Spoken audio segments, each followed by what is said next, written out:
আমাদের প্রিয় নেতা বিএনপির ভারপ্রাপ্ত চেয়ারম্যান তারেক রহমানের কারামুক্তি দিবসে আমি সবাইকে স্মরণ করিয়ে দিতে চাই, অন্যায়ভাবে আমাদের নেতাকে কারাগারে রাখা হয়েছিল, কারণ এটি ছিল গণতন্ত্রের কণ্ঠরোধের একটি অপচেষ্টা। কিন্তু ইতিহাস সাক্ষী, সত্যকে কখনো বন্দী করে রাখা যায় না। তার মুক্তি প্রমাণ করে সত্যের বিজয় হয়, ন্যায়ের বিজয় হবে। তারেক রহমান শুধু একজন রাজনৈতিক নেতাই নন, তিনি নতুন প্রজন্মের অনুপ্রেরণা। আজকে নতুন প্রজন্ম অনুপ্রাণিত হয়েছে তারেক রহমানের জন্য, এবং তারেক রহমান কি আমি সেটাই একটু এক্সপ্লেন করব। যেদিন তারেক রহমানের মুক্তি হয়, বাংলাদেশের মানুষের আনন্দকে শক্তিতে রূপান্তরিত করেছিল। ভুলে গেলে চলবে না যে এই শক্তি, জনগণের শক্তি তারেক রহমান জুগিয়েছেন। সমৃদ্ধ বাংলাদেশের স্বপ্ন দেখা, স্বপ্ন মানুষ, স্বপ্ন সফল করা ব্যক্তিত্ব তারেক রহমান।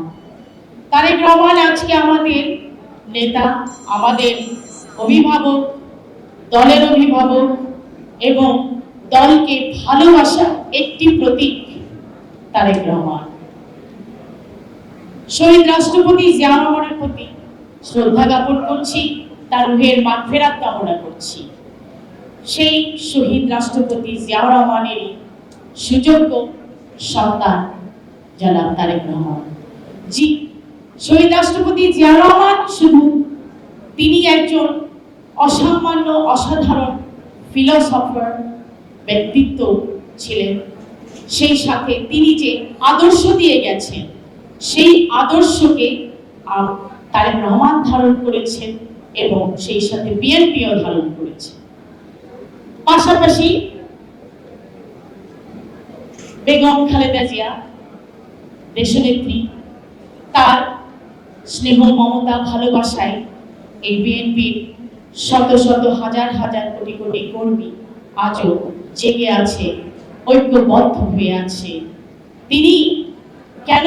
তিনি একটি আস্থা, আদর্শ এবং আস্থার সমন্বয়।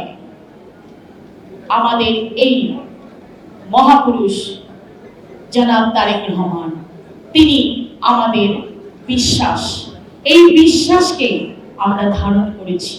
তাই এই বিশ্বাস আগামী দিনের সমৃদ্ধ সাম্যের বাংলাদেশ উপহার দেবে সাধারণ মানুষকে, বাংলাদেশকে কলঙ্ক মুক্ত করবে, চিরদিনের স্বাধীনতা এনে দেবে। সেই স্বপ্নে আমরা তারেক রহমানের সঙ্গে একসঙ্গে দাঁড়িয়েছি, ঐক্যবদ্ধ হয়ে আছি।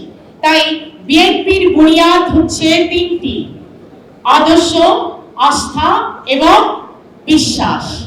সবাইকে ধন্যবাদ আগামী দিনে একসাথে পথ চলার জন্য।